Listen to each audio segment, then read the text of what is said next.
नमस्कार, मेरा नाम काशीनाथ मालाकार है और आपका स्वागत है आपके अपने ही चैनल काशी सर ऑफिशियल में।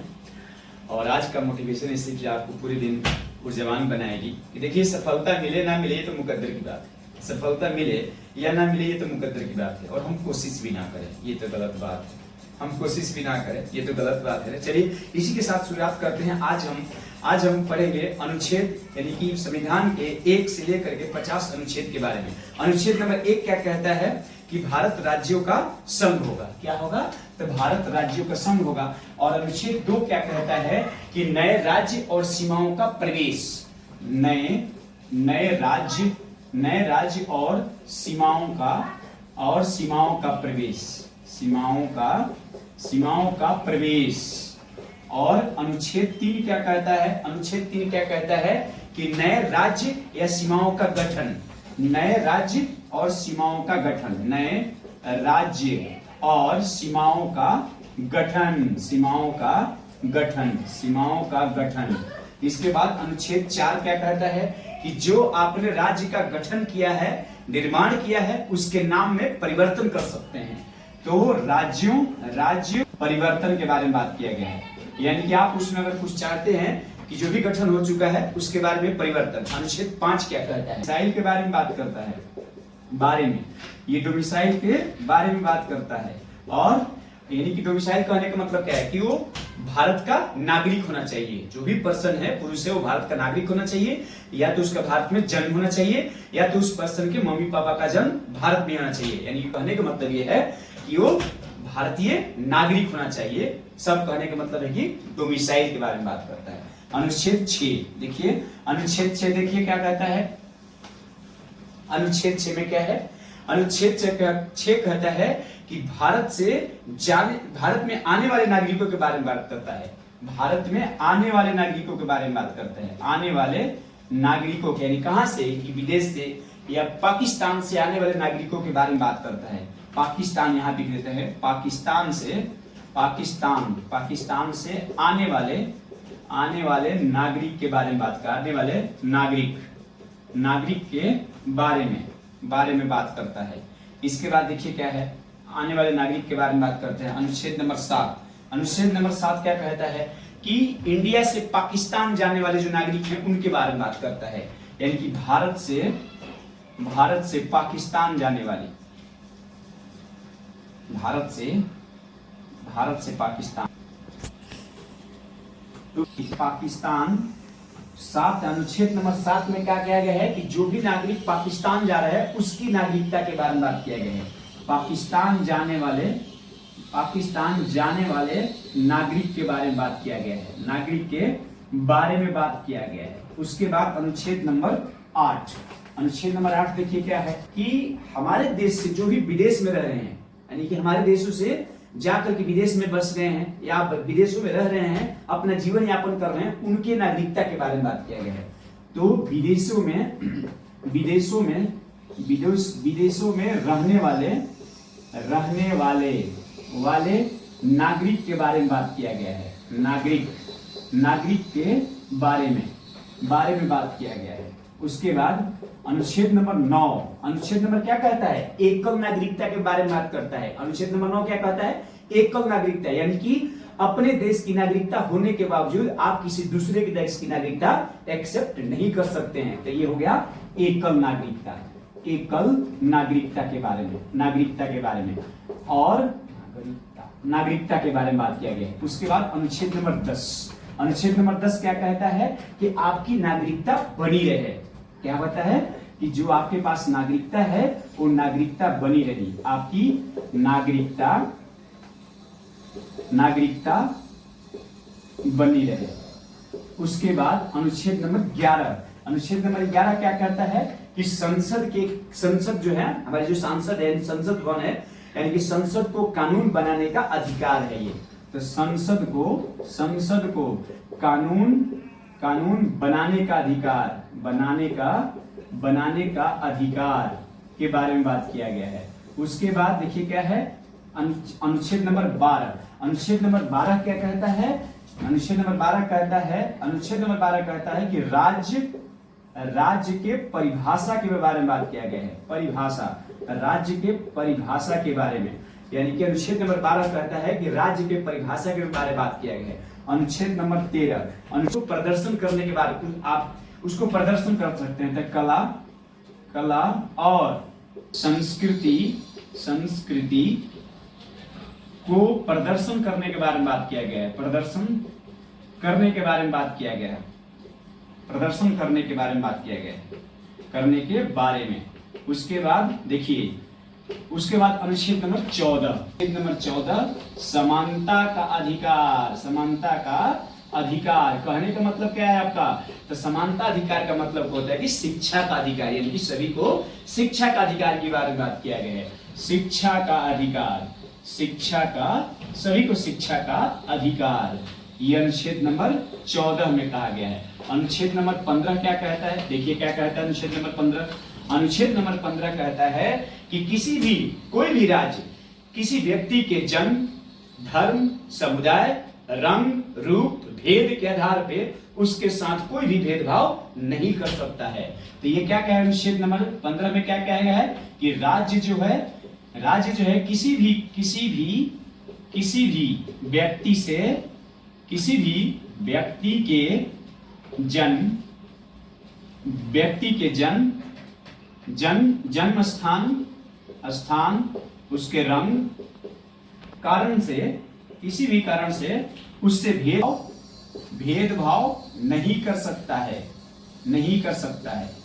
उसके बाद अनुच्छेद नंबर 16, अनुच्छेद नंबर 16 क्या है? देखिए क्या है अनुच्छेद नंबर 16 कहता है कि सरकारी नौकरी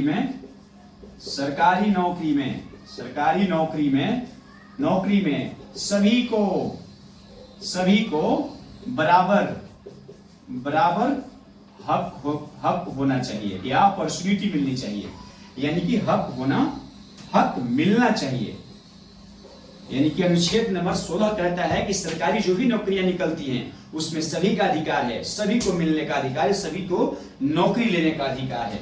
अनुच्छेद नंबर 17 देखिए क्या, अस्पृश्यता का अंत, यानी कि जिसको हम बोलते हैं छुआछूत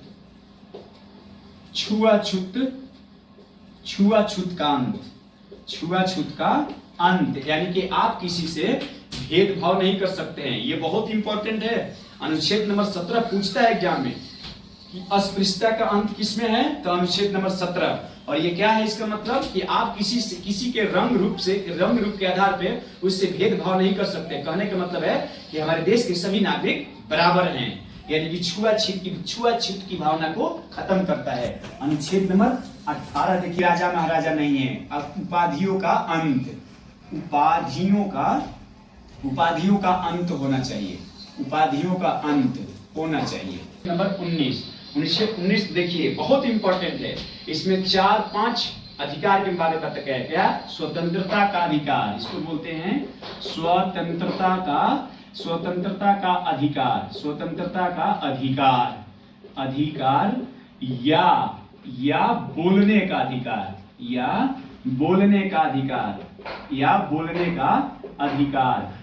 उसी में अनुच्छेद नंबर 19 के, देखिए अनुच्छेद नंबर 19 के ये हो गया। उसके बाद अनुच्छेद नंबर के ग में क्या कहता है? आपकी कोई भी पार्टी बना सकते हैं, पार्टी बनाने का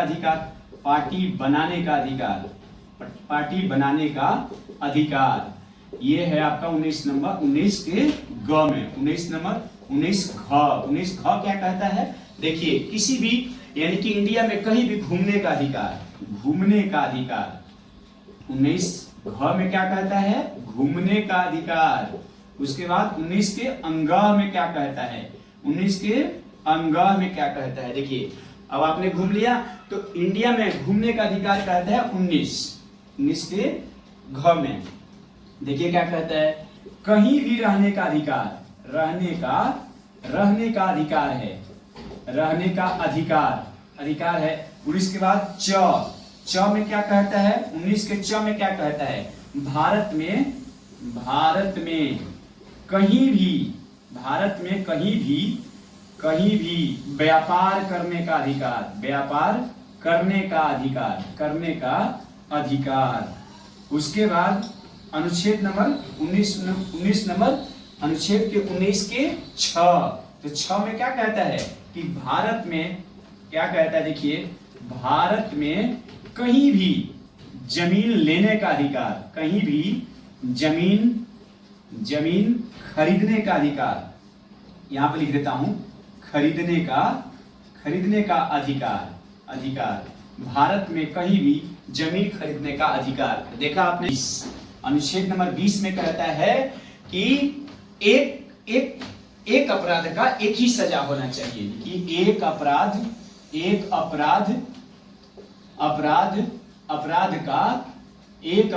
का एक ही सजा होना चाहिए। उसके बाद अनुच्छेद नंबर 21 कहता है प्राण दैहिक स्वतंत्रता का अधिकार, प्राण दैहिक स्वतंत्रता का अधिकार, स्वतंत्रता का महिला से और पुरुष से। अगर आप महिला हैं तो आप अपने मनपसंद पुरुष से शादी कर सकते हैं, और आप पुरुष हैं तो अपनी मनपसंद स्त्री से शादी कर सकते हैं, यानी लड़की से शादी कर सकते हैं। तो ये हो गया मनपसंद शादी करने का अधिकार।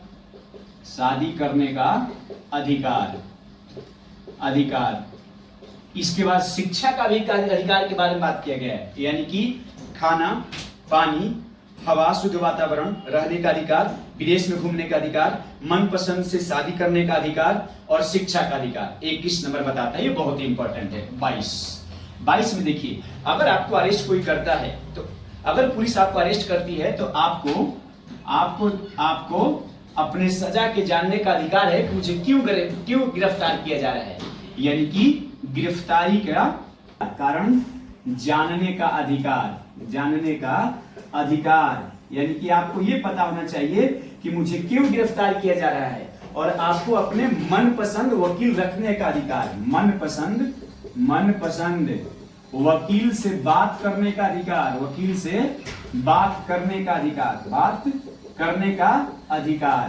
अब इस कहने का मतलब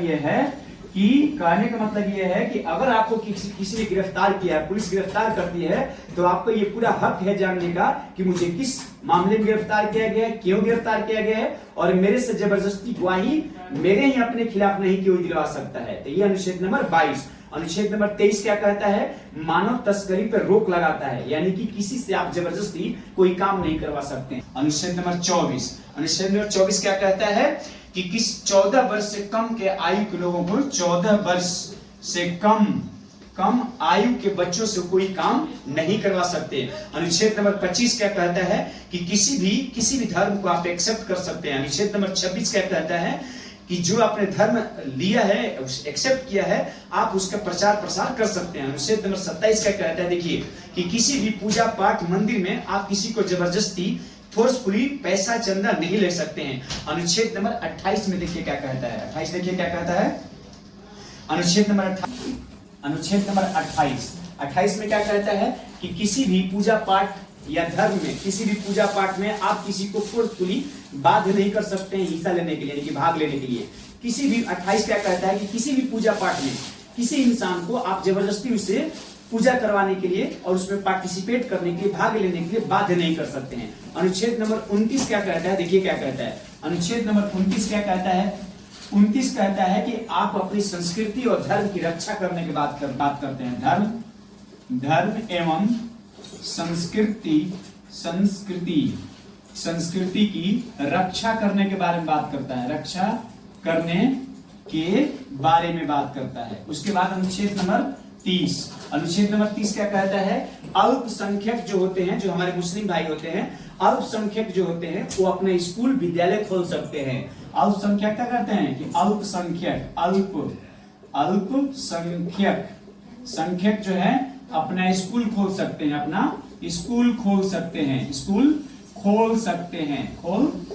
हैं, इसके बाद के बारे में बात किया, मतलब कि अगर सरकार आपसे कोई आपकी निजी संपत्ति लेती है, जमीन लेती है, प्लॉट लेती है, तो आपको उसमें मुआवजा देगी सरकार। इसका कहने का मतलब यही है कि निजी संपत्ति का मतलब क्या हुआ, निजी संरक्षण या निजी संपत्ति का मतलब कि अगर सरकार आपसे कोई जमीन लेती है तो उसके बदले में आपको मुआवजा प्रोवाइड कराएगी।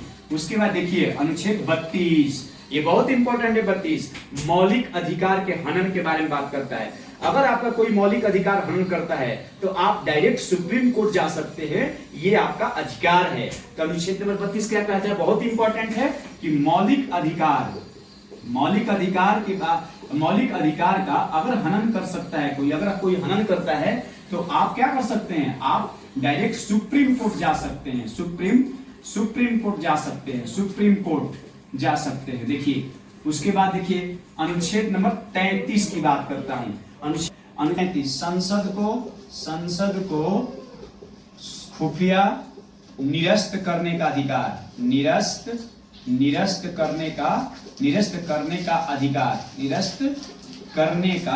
करने का अधिकार। उसके बाद 34 में देखिए मार्शल लॉ के बारे में बात किया गया है। 34 में कहने का मतलब क्या है कि अगर कोई न्यायालय सही से काम नहीं करती है तो उसमें ये मार्शल लॉ काम करती है। उसके बाद 35, अब 35 देखिए क्या कहता है, अनुच्छेद नंबर 35 में देखिए क्या कहता है, अधिकार को लागू करने की बात करता है, लागू करने की बात होती है, करने की बात करता है। उसके बाद अनुच्छेद नंबर डीपीएसपी की बात करता है। डीपीएसपी क्या है, direct principle of state policy. इसको क्या कहते हैं, इसको बोलते हैं डायरेक्ट प्रिंसिपल ऑफ, माफ कीजिएगा, direct principle of state policy,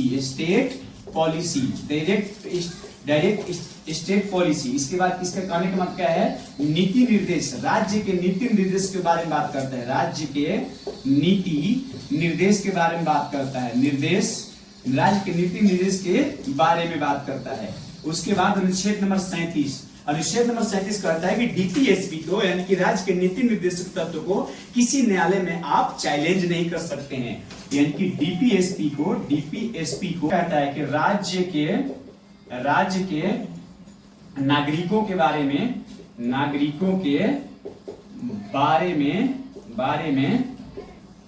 में कल्याणकारी नीति बनाए, कल्याणकारी नीति के बारे में बात करता है, नीति के बारे में बात करता है। इसके बाद 39 में क्या है, देखिए क्या कहता है, ये 39 क्या कहता है कि जो भी राज्य प्रदान करना, यानी कि प्रदान करना, सार्वजनिक सेवाएं प्रदान करना, ये राज्य का दायित्व है। 40 में पंचायती राज के बारे में बात किया गया है, पंचायती राज्य के बारे में बात किया गया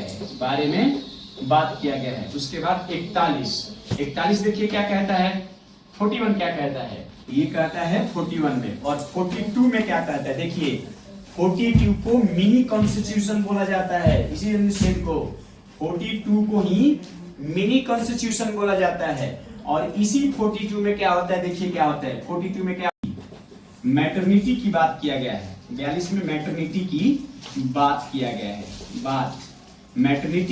गया है, यानी कि कोई महिला गर्भवती है तो जहां भी वो कार्य करती है, ऑफिस में काम करे, स्कूल में काम करे, कहीं भी कार्यरत है, तो उसको सरकार की जिम्मेदारी बनती है कि उसको ये 6 महीने का छुट्टी दे और प्लस में उसको पूरी पेमेंट करे। तो ये हो गया 42 में, अनुच्छेद नंबर 42। उसके बाद 43, अनुच्छेद नंबर 43 में देखिए क्या कहता है, के बारे में बात करता है, मजदूरी, न्यूनतम मजदूरी के बारे में बात किया गया है, 44 में क्या किया गया है, अनुच्छेद में यूसीसी, यानी कि यूसीसी यूनिफॉर्म सिविल कोड, यानी कि समान नागरिक संहिता, समान नागरिक संहिता के बारे में बात किया गया है। और ये सबसे पहले भारत में किसने लगाया है यूसीसी, तो ये किसने लगाया है, तो उत्तराखंड ने लगाया है, उत्तराखंड ने लगाया है इसको, सिविल कोड, यानी कि यूसीसी सिविल कोड किसने लगाया है भारत में, तो उत्तराखंड ने लगाया है। और देखिए, और सबसे पहले किसने लगाया था, तो गोवा में पुर्तगालियों ने लगाया था। और देखिए 6 साल से कम उम्र के बच्चों के निशुल्क शिक्षा के बारे में बात किया गया है। निशुल्क शिक्षा के बारे में बात किया गया है। उसके बाद शिक्षा के बारे में 46 कहता है, क्या कहता है 46? एससी यानी कि राज्य के जो भी एससी और एसटी है, एसटी कैटेगरी है, एसटी कैटेगरी के विकास के बारे में बात करता है। विकास के बारे में बात किया गया है। बारे में बात किया गया है। उसके बाद बारे में बात किया गया है 47 देखिए क्या कहता है। 47 क्या कहता है? जीवन स्तर को ऊपर उठाने की बात करता है। ऊपर उठाने की बात किया गया है। उसके बाद बस 47 हो गया। अब 48 देखते हैं क्या कहता है। 48 में क्या किया गया है? 48 में क्या कहा गया? देखिए अनुच्छेद नंबर 48 में क्या कहा गया है? देखिए क्या कहा गया 48 में। कृषि पशुपालन एवं वैज्ञानिक के विकास के बारे में बात किया गया है। विकास के बारे में। और उसके बाद 49 अनुच्छेद नंबर 49 देखिए क्या कहता है। राष्ट्रीय स्मारकों के सुरक्षा को प्रदान करता है। इसके बाद राष्ट्रीय स्मारकों की सुरक्षा के बारे में बात किया गया है। सुरक्षा के बारे में बात किया गया है। उसके बाद अनुच्छेद नंबर 50। अब देखिए अनुच्छेद नंबर 50 में क्या किया गया है। नगर पालिका और राज्य। देखिए यहाँ पे नगर पालिका कार्यपालिका से अलग कार्य करने का प्रावधान के बारे में बात किया गया है। तो ये रहा हमारा अनुच्छेद नंबर 1 से लेकर के 50 तक। हमने आपके एक ही वीडियो में सब कुछ डिटेल में बता दिया। मैं उम्मीद करता हूं कि आपको वीडियो पसंद आई हुई। अगर आपको पसंद आई है तो आप इसे लाइक करें, शेयर करें, सब्सक्राइब करें। तब तक के लिए धन्यवाद।